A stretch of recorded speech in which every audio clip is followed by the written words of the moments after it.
राधे राधे, जय श्री कृष्णा। मैं सीमा सिंह बड़ों को चरण स्पर्श, छोटों को प्यार और बराबर वालों को तहे दिल से नमस्कार करती हूँ। आज मैं आपको चातुर्मास के स्नान की एक पौराणिक कहानी सुनाने जा रही हूँ। आज मैं आपके लिए एक नई कहानी लाई हूँ। आशा करती हूँ यह आपको ज़रूर पसंद आएगी। अगर आपको यह कहानी अच्छी लगे तो इसे ज़्यादा से ज़्यादा लाइक करें, अपने दोस्तों और रिश्तेदारों में शेयर करें ताकि उन्हें भी चातुर्मास के स्नान की कहानी सुनने का संपूर्ण फल प्राप्त हो और आपको इसका पुण्य लाभ मिले। और हमेशा की तरह अगर अभी तक आपने मेरे चैनल को सब्सक्राइब नहीं किया है तो कृपया मेरे चैनल को सब्सक्राइब करें ताकि मेरा आगे आने वाला वीडियो सबसे पहले आपको मिले। धन्यवाद।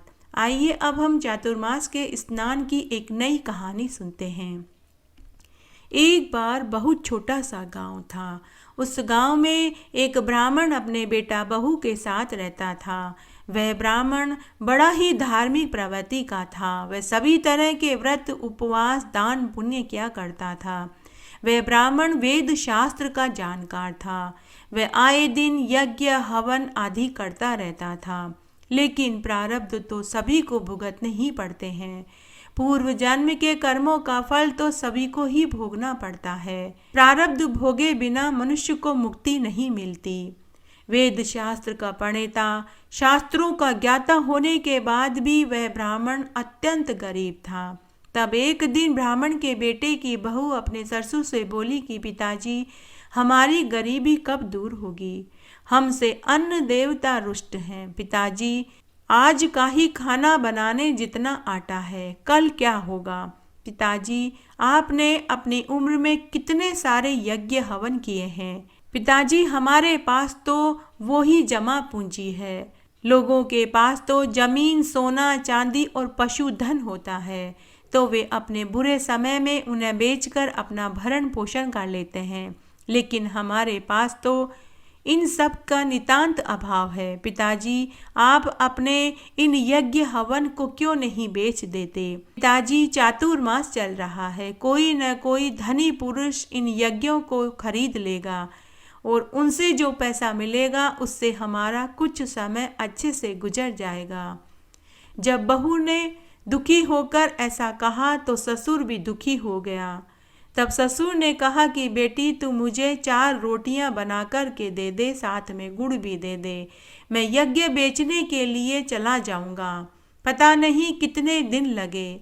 तब बहू ने 4 रोटी और गुड़ एक पोटली में बांधकर अपने ससुर को दे दिया। ससुर यज्ञ बेचने के लिए घर से निकल पड़ा।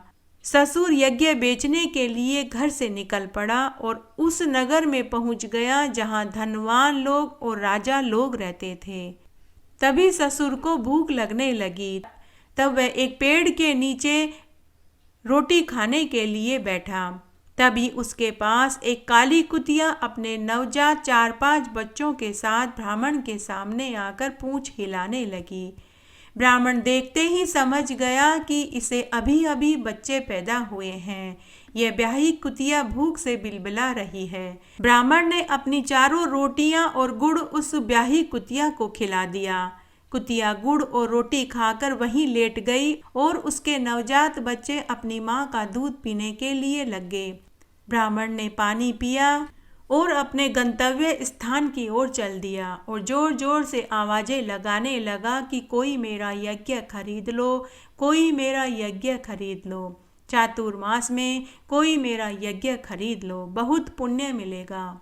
ब्राह्मण बहुत देर तक इधर उधर घूमता रहा और आवाजें लगाता रहा।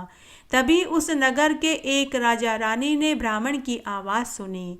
रानी ने राजा से कहा कि हे राजा जी, ये ब्राह्मण जरूर गरीबी का मारा है, जरूर इसे कोई न कोई परेशानी है, इसीलिए यह चातुर्मास जैसे पवित्र महीने में अपना यज्ञ बेच रहा है। आप उस ब्राह्मण को महल में बुलवाइए, हम उसके यज्ञ को खरीदेंगे। तब राजा ने अपने सेवक को भेजकर ब्राह्मण को महल में बुलवाया।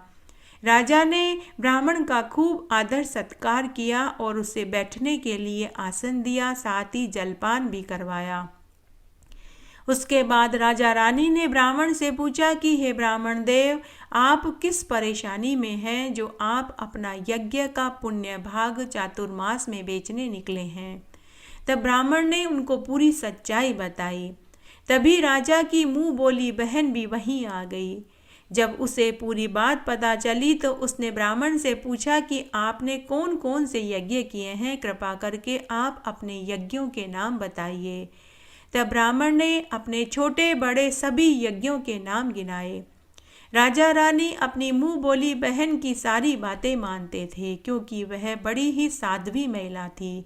उसने आजीवन कुंवारी रहने का प्रण ले रखा था। वह बड़े बड़े धर्म कर्म व्रत उपवास दान पुण्य किया करती थी।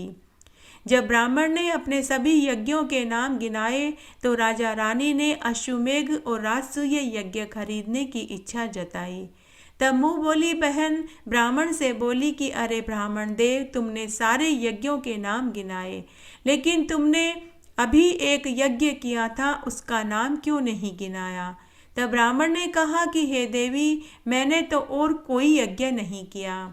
तब मुंह बोली बहन बोली कि अरे ब्राह्मण देव, आपने अभी रास्ते में जो यज्ञ किया था, आप उसका मूल्य बताइए, हम वही यज्ञ खरीदेंगे। तो ब्राह्मण ने कहा कि नहीं देवी, मैंने रास्ते में तो कोई यज्ञ नहीं किया। तब राजा की मुंह बोली बहन बोली कि हे ब्राह्मण देव, आपने अभी आते समय एक ब्याही कुतिया को 4 रोटी और गुड़ खिलाया था। वह यज्ञ आपके सभी यज्ञों से सबसे बड़ा और श्रेष्ठ है। हे ब्राह्मण, आपने चातुर्मास में ब्याही कुतिया को रोटी और गुड़ खिलाकर जो पुण्य कमाया है, वह आपके सभी यज्ञों से ज़्यादा पुण्यफल देने वाला है। ऐसा सुनते ही ब्राह्मण के होश उड़ गए।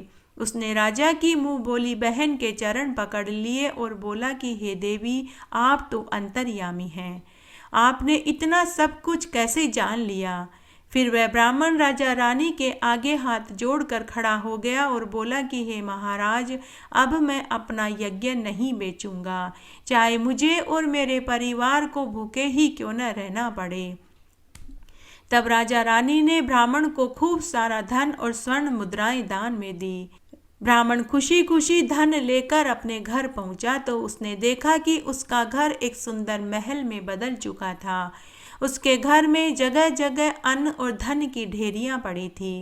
ब्राह्मण ने अपने बेटा बहू से पूछा तो उन्होंने कहा कि पिताजी, आपके जाने के बाद एक बहुत सुंदर युवक यहाँ आया था, वो ही यह धन रख कर गया है और उसी ने ही हमारे घर को नया बनवाया है। उसने कहा था कि आपने रास्ते में कोई यज्ञ किया है, यह उसी यज्ञ से मिला धन है। ब्राह्मण को बड़ा आश्चर्य हुआ।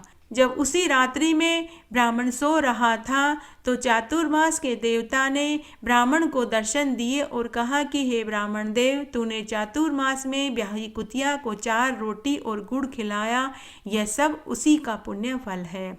चातुर्मास में ब्याही कुतिया ब्याही गाय को खिलाने का फल सभी अश्वमेघ और राजसूय यज्ञ से भी बड़ा यज्ञ माना जाता है। उसके पुण्य का वर्णन तो कोटि देवता भी करने में असमर्थ हैं। घटती हो तो पूरी हो, पूरी हो तो परवान चढ़े, भूले बिसरे नाम तेरे भंडार में भरे। इस तरह आज मैंने आपको चातुर्मास में सुनी जाने वाली एक पौराणिक कहानी सुनाई। आशा करती हूँ यह आपको जरूर पसंद आएगी।